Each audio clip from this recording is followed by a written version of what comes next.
Hello, it is December 20 here on the Single Malt Review with our glorious Secret Spirits Advent Calendar. It's Tim's turn to guess what dram we are beholding. I'm feeling strong.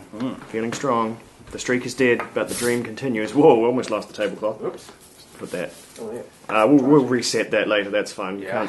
can't see the microphone. That's the main thing. Goodness, wouldn't want to see the microphone. We have production standards around here. Yeah. Okay. Oh dear. So the struggle continues with the box. Dave's going to extract the next one here, and I had better get into the hat. Right. Making sure to have the pom-pom just a little bit to the side so I don't dunk it in the glass yet again. The strength of some of the ones we've been having, they would just about dissolve the polyester on some of these. So, last couple, I got a, what I'm going to say is clinically unguessable McDuff, and then Dave got a rare treat just last one, which you'll know if you've been keeping up, but we had a independent cask strength Dalmore, and that's rarer than hen's teeth, that one. It's been years and years since I've seen independent Dalmore. And I don't know why that is necessarily. I think you just don't produce a lot of whiskey, don't do a lot of blending with it, and so there's just less to sort of go around. But anyway, Without giving anything away, we have some commonalities and some stark differences from yesterday's dram today. Okay. I will say nothing more, except that, wow. So it's the same but different. Something or nothing. Sounds a lot like whiskey. That's all I can discern. Obfuscated under the leather tankard of mystery. Righty then. There you go. Okay, I'll start my timer. I'm going in. Sorry, time has begun. 3 minutes. You give me a large one. It feels sort of heavy. No, that's not an unusually large pour. Maybe an unusually heavy dram. Maybe it is. Maybe it has a high molecular density.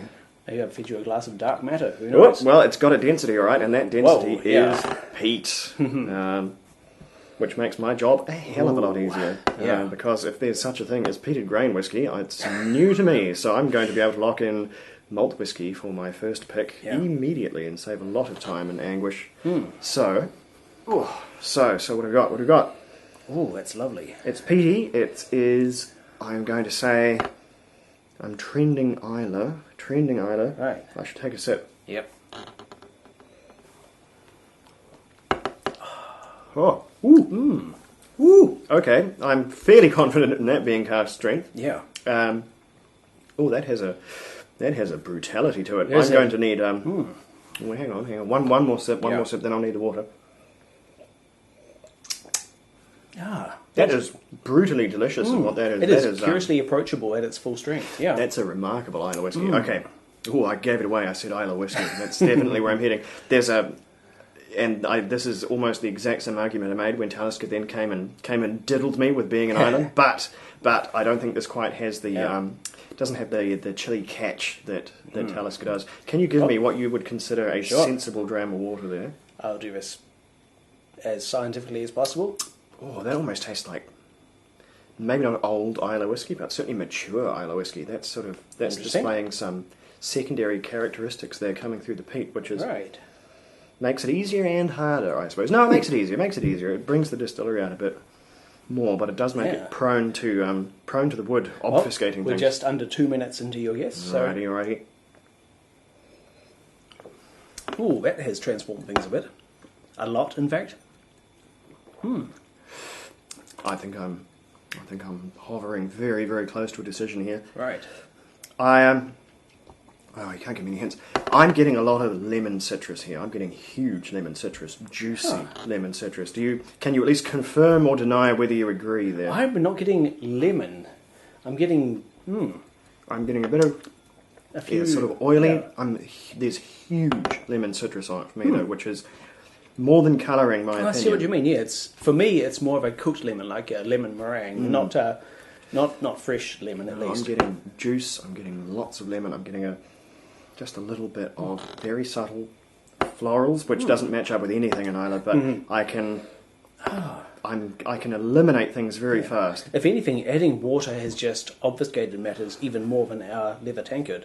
It has made things, for me, harder to discern and much more beguiling. Okay.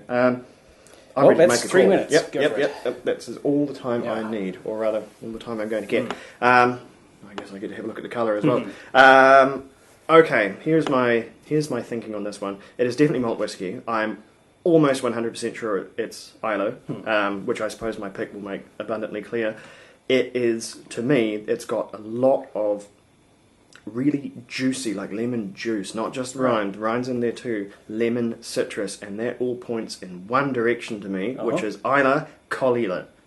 Dave, can you please give me a Colila? Exactly right. Oh, yes. Oh, thank goodness. Although, curiously, you thought it was old, mature Caol Holy. This is only 7 years old. This is a 7-year-old Caol from a first fill Oloroso cask, which is why I mentioned a point of similarity, since we had first fill Oloroso previously in our, what was it, the Delmore we had yesterday. That is the last thing I would have gotten. If we were doing the, what wood was it, I would have said that was bourbon all the way. That's incredible. For first fill sherry. Only 7 years old. That is a very stark, dark colour too. Does it mention if it was a butt or it was a... No, afraid not. Just a first fill Oloroso cask. We have a cask number, so we could look up based on that. And 55.5% ABV. God, if you'd made me to guess the age there, I would have said that was 18-year-old. Right. Colila. Based on the colour, that was obviously with water added, it's not so evident, but in the bottle we can see it's a rich, dark colour. Give that bottle a bit of a buzz. See what kind of head we get off that. It has gone. That's pretty stout. It's quite a froth. Yeah. This cask has done. It's almost strange in what it hasn't done to the whiskey. It's eaten a lot of alcohol in a short period of time. The Angel share has been very I suppose generous. that has come down a wee bit, considering it's only 7 years old. I mean, it's still pretty stout at 55 point, what is that, 5. But, considering that's only 7 years, that is a bit of a fall. But it's what it... Well, considering yesterday's dram, a couple of days ago, on the 18th, it was a 14-year-old Macduff, which was 55.9.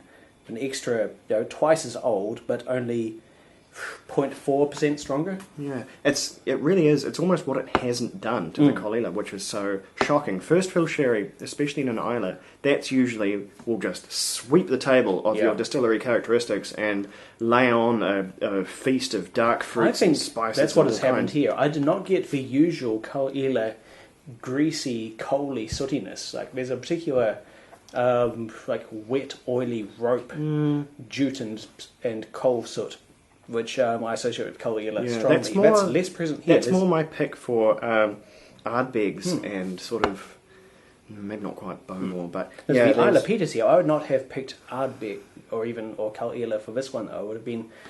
definitely gone for Isla, but would have even struggled to pin down. For me, it was the lemon which was the saving grace on this, and it's still... to my palate anyway, so clear coming through all that sherry wood. It must have been, because it's not manifestly dark either. So it was for a first fill sherry, it had a very gentle hand in the maturation, although I suppose there's that 7 years as well. This is a real... you said it's different in some ways and similar in some ways to the last one we had. Similar being first fill Oloroso, different in basically everything else. And this is weird in some ways, and then shockingly typical in some ways. It is almost a shockingly normal Colila. Comparing it to the Macduff from 2 days ago, which was twice as old, 14 years versus 7. This has a lower ABV by 0.4%, but still it's a lower alcohol strength after half the time, and it's a first fill cask, so it's obviously the cask has done alchemy basically to this spirit. This is if I ended up with a bottle of this, I would have considered myself massively lucky. I've had good young peated Islas in the past, but this is just remarkably good. One of the youngest and one of the goodest, really. For 7 years old, this is just ridiculous. This, I think, it's an odd cask, but it's a very special cask considering what it's been able to massage out of that whiskey in those 7 years, because that really is, unless they've done something odd with the spirit end of things, like tried a different peating level, because it almost feels like the peat has started to subside a little bit. It's not very fiercely peaty. It's a very mature Isla flavour. Yeah. So I guess that's a case of so wrong while also being right. Yeah. Got the distillery, but completely buggered every other aspect That's of the full thing. marks as far as our 3-point standard is concerned. I was right ready to say that's a 17, 18-year-old bourbon cask Colita there, but yeah, you were leaning towards bourbon cask. Shows just how much you know and you don't, I suppose. All right, main thing is the streak. It lives again. The streak is alive and well. Can I keep it going? It was not the case last time. Anyway, I feel we're ticking along here, so we will come back around, see you in another day. Do check back. We will be with you then. Slanja.